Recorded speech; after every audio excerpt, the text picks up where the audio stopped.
Alright, so today I scheduled it to be a free talk day, and I was thinking, like, what could I talk about today? I was thinking maybe a 5-star versus 6-star debate on, like, are 5 stars dead, something like that. Or maybe talk about, like, a new champ. But I thought today we'd have a little bit of fun. This is, like, honestly, this is gonna be fun for me. It's not gonna be, like, a end-all tier list where, like, you have to listen to me. No, it's not gonna be like that. I'm just gonna have some fun, okay? I just wanna have fun ranking the new 2022 champs. So, I'm gonna rank them all from worst to best, and I'm gonna factor in pretty much everything minus, like, prestige, really. And yeah, I think it's gonna be just a very fun time. So let's just like get right into it. I don't want to waste y'all's time, but just be warned, it will be a pretty long video. So at number 11 we have Misty Knight. This one kind of hurts because I was a really big fan of her when she first came out, but honestly, man, it's just really unfortunate that she is just like a nothing burger of zero utility, very mediocre damage output, and her one big thing, which is the unblockable and the guaranteed crits, isn't really it's more fun than useful, to be honest. So like in a realistic aspect of the game, she is just a fun character, but this list isn't really like for fun, I would say. I think it's more like actual gameplay and abilities wise. So unfortunately for me, given that she just lacks a little bit of everything, that she's gonna be the worst on the list. And at number 10, we have Captain America Sam Wilson. I am sorry to my previous leader because this will probably really hurt him. But like I said, this is just for fun. My list isn't even that important. Probably not important at all, to be honest. But when you have a good amount of utility, you better have the damage to back it up. Cap Sam Wilson did not get this memo because his damage, like, without the recoil masteries and without, like, being boosted, is one of the saddest things on this planet, man. And it's so unfortunate because that literally just limits him to war and maybe battlegrounds. But honestly, you're going to lose on time if you're using Sam Wilson in battlegrounds, so I don't even know, man. And the thing for war is that I feel like you really have to force him in some matchups. Like, the characters later on this list are like tailor-made to counter certain things. Sam Wilson just kind of counters a lot of different things scattered around, but he's not the best at any of it. And that's my big problem with him, because he doesn't have something that he is 100% best at, and the fact that his damage is like non-existent. But the fact that he does have like more utility makes you put him above Misty Knight, so that's why he's at number 10. So at number 9, this one kind of hurts, I'm going to be real, and it's Captain Britain.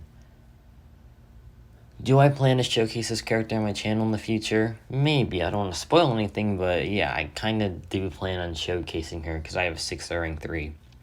Is she good?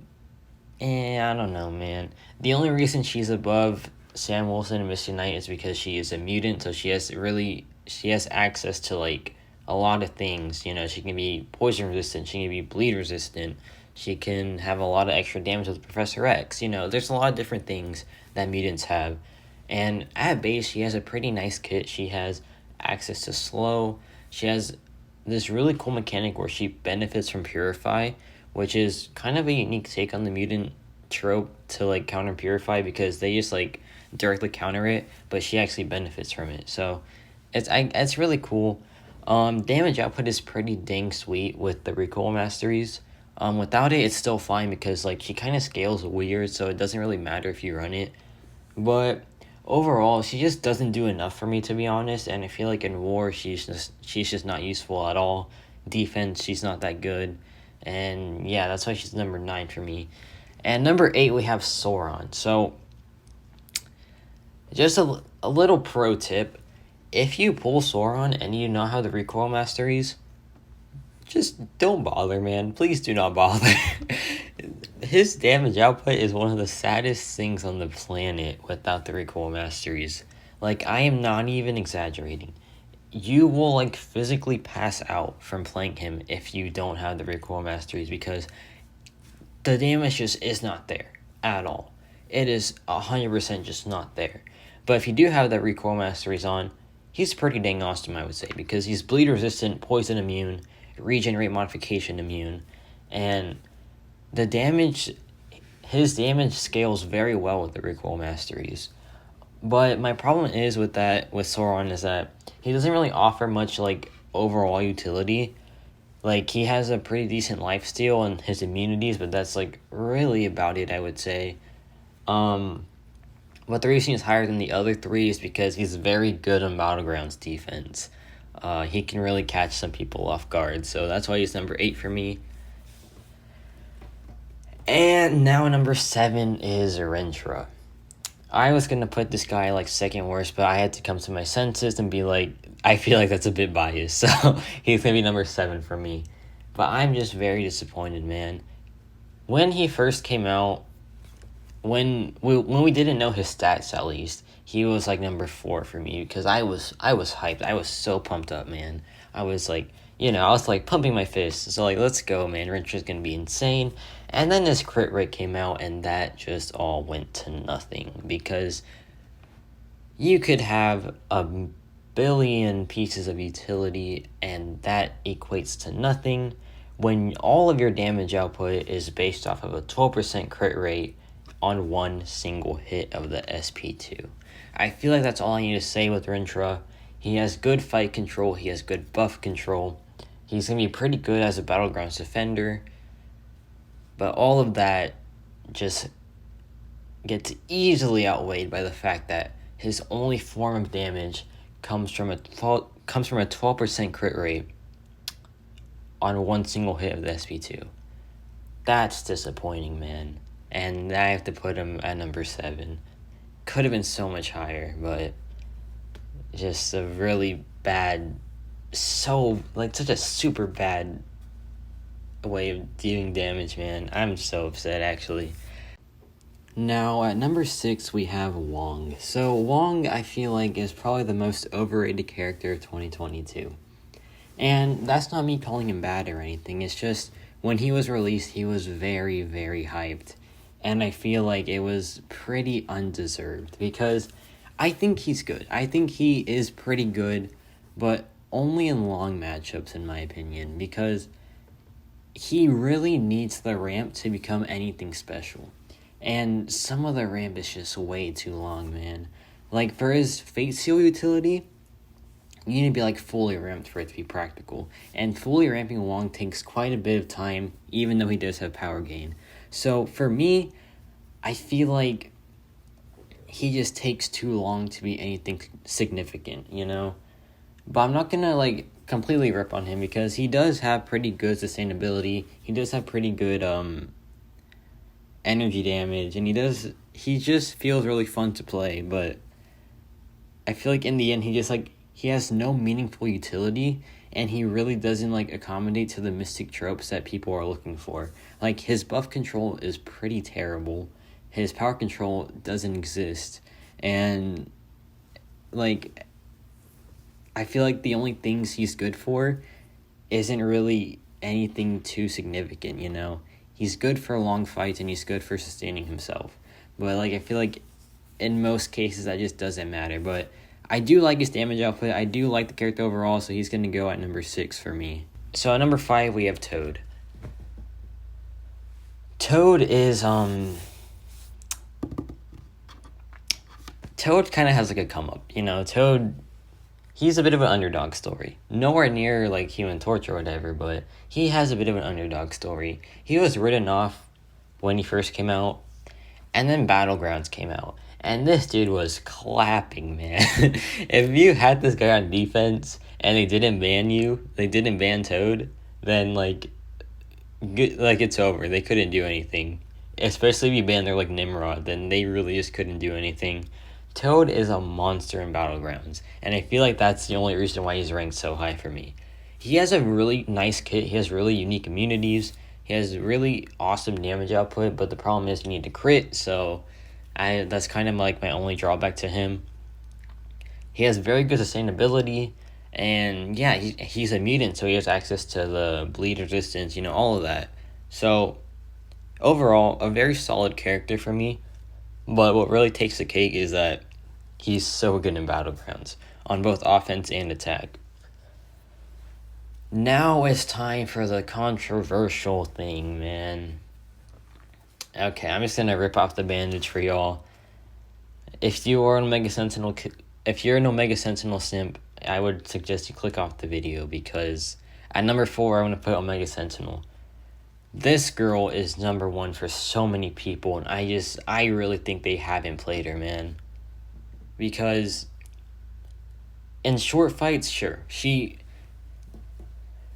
I feel like she is best at short fights where, like, her biggest problem doesn't really matter, because she has a mountain of utility. Like, let's get that straight. Her utility is so good. She has miss counter. She has cowardice that counters mutants. She has heal block. She has double immunity. She has nullify immunity. And she has access to pretty sweet damage. In short fights, at least. And long fights, oh my gosh. Okay, so I'm just going to spoil it here. I do have a showcase of her planned. And man, did I get some gray hairs recording that. Because in long fights, she becomes so stressful to play, man.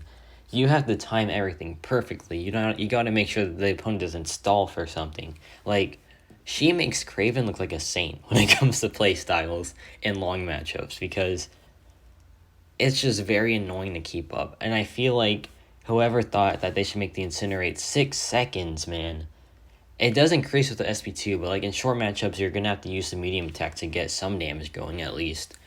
So it just becomes very problematic. And the sole reason she's at number 4 is just because her damage output, as good as it is very hard to maintain sometimes. And the other 3 champs do not struggle with that at all. So Omega Sentinel, utility-wise, she would be probably at the top. Damage-wise, very problematic, and that's why she's number 4 for me. Also, the fact that she just gets like folded by any Cosmic Champ, so she's not that good on defense. So, now we're at the top 3. And disclaimer, I feel like the top 3 can be interchanged 100%. The only reason I'm putting the next champ at number 3 is because they're very new, and while I feel like I can understand this character completely, there are some things still missing. So that's why I'm not going to fully put him at number 2 or number 1 yet. But I'm just like putting this as like a placeholder, because I think he will have potential to be number 2 and number 1. So number 3 is going to be Hulkling. What an impact this guy made already, man. Consistent damage. Super good general utility. But the most important thing, he fills a niche that is very tight. No other 2022 champ has done this. No other 2022 champ has been released and just became straight up the best at something. That's what Hulkling did. That's why he's so high up for me, because he walked into the contest, said, you know what, I'm going to be the best penny counter in the game. And he did. He is. In my opinion, he is the best penny I'm getting too excited here. He is the best penny counter in the game. 100%. You could take your phone, give it to a 3-year-old, tell them, hey, face Penny Parker with Hulkling, and they will survive. They'll win the fight, because Hulkling is like tailor-made to make sure that you do not die versus Penny Parker. And he does a very good job at that, because it is like next to impossible to die with Hulkling against Penny Parker. But not only that, it's the fact that you have so much like utility, so that let's say you're in a war map, right, and you face a Penny Parker with Hulkling, you win that fight, because obviously you win the fight. He's the best Penny Parker counter in the game, and he can take other fights on the war map too. He's good for EMP mod because he's shock and power drain immune. He's good for hazard shift because he's poison and shock immune. He has a lot of general utility, so he can just be used for any other fight. If you just need a steamroll with damage output, he's your guy, because he has very easy damage to access, and it's a really good amount of damage output. He just does a lot. He does so much when it comes to damage, utility, and filling a niche. he's just, like, honestly, me talking about him like this makes me want to put him at number 2. But I'm going to keep him at number 3 for now as a placeholder. But if I were to come back, like, in a month and make this video again, he would be number 2 or maybe even number 1. So, Hulkling number 3. I got so excited there that I really tripped up on my words, but it's fine. And at number 2, we have Black Cat. So, Black Cat, kind of similar to Hulkling, where she just walked in and she really just made an impact on the game. And that impact is, if she can fail abilities, there's a very strong chance she is the best option for that matchup. Because, my gosh, that bleed damage is just utterly unreal. Like, in matchups where you can't fail the abilities, she just becomes a pretty good character, you know? But when she can fail abilities, my gosh, dude, that damage output is just absolutely insane. And she has access to very good defensive ability accuracy reduction. So that's such a good general ability to have, man. Like, Falcon has it. People love Falcon. I feel like Black Cat's gonna overtake Falcon in a couple months. That's a prediction for me. I think she will be the new Falcon, but like 100 times better because she has a lot more damage than him. So, like, yeah, I feel like Black Cat is gonna have such a big impact on the game coming up. And it's mainly because if she can fail abilities, she's probably the best option for that matchup. And honestly, me talking about her like that makes me want to put her number 1. But I feel like the character that's number 1 really deserves it. And at number 1, we have Scorpion. Now, my voice is like starting to just fade, so I'm going to try to make this fast. But I also want to take my time with him because I think he is one of the most perfect characters ever made. He has very good damage output, and honestly, very good is the understatement of the century because his damage output varies. If you want to use him in war, he has a way to get fast damage output, you know. He has a way to get good damage output for medium to long fights. But in the really long matchups, if you really want like just long form damage, he can have 1.5 million stings. Like, he has such good damage in every single piece of, like, content, you know? Abyss damage is insane. Alliance War damage is super good. Medium fights damage is also super good. Like, he just has multiple ways to have one of the best damage outputs in, like, the respective matchup, you know? And then we talk about his utility. This guy's utility is so good, man. He has access to the rarest immunities in the game: Rupture, Shock, and Poison. Poison and Shock means he's going to be pretty good for Section 2 and Section 1 of Hazard Shift and War. I know there's no 20-man thing like lingering around. He's also being very good for that for sure. I feel like War is his place. I really feel like War is his place because he has a lot of things to be really good for War. His block efficiency is higher than Cap Infinity Wars, so he has the sustainability to handle War for sure. He has really, the thing that makes me like Scorpion the most out of all these guys is that I don't think I've ever seen a more practical playstyle with the character. He like ensures that there will be no problems in your matchup. He has access to taunt, you know. So that taunt lets the opponent throw the specials more easily. So you don't have to worry about like, oh, I hope they don't like, you know, stall the special so they don't like consume my stings and stuff like that. But even then, you don't need them to throw the special because you can just SB2 to Sting Burst, and that's where the nutty damage comes from. So like, Scorpion, I feel like he's like a perfect character, man. Because good sustainability, he can have perfect blocks, and he can siphon regen.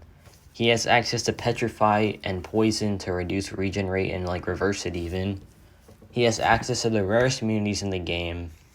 He has access to... He can honestly be a pretty good defender as well. Because... I don't know, I saw like some screenshots of people getting like absolutely folded by Scorpion. So I would say he's a pretty good defender as well. In Battlegrounds, his damage output is super good because it's really easy to access and it's very fast. and that's what you need in Battlegrounds. And on defense, he can definitely catch people off guard as well. And so you just have all these aspects coming in, and also the fact that he has like one of the most insane damage outputs in long fights. So you just have all these aspects coming in, and it just all combines to make this super good character that's going to be very hard to top, in my opinion. I feel like the only champs that can top him are Black Cat and Hulkling, which is why I said that this list is kind of like a tie in the top 3. So for me, Scorpion is number 1. Just has way too much utility, way too much damage output, and way too much like player friendliness for me to put him any lower. So that's the list for me. I think I'm gonna put it like as a picture here so you can see it. And yeah, like I hope y'all like the list. I mean, it doesn't really matter because this is all just for fun. Like I'm not trying to convince y'all or anything. This is just like my fun little free talk, you know. I should have streamed this. Like it won't. Like it could be fun to stream it, but maybe I can do that for like other classes. So let me know. I will do a stream for like ranking other classes if y'all want, but I just need to know in the comments. But maybe y'all don't want to see this on my channel, and that's okay. Cause like this is like testing out. You know, I'm just testing this out. But yeah, that's about it from me.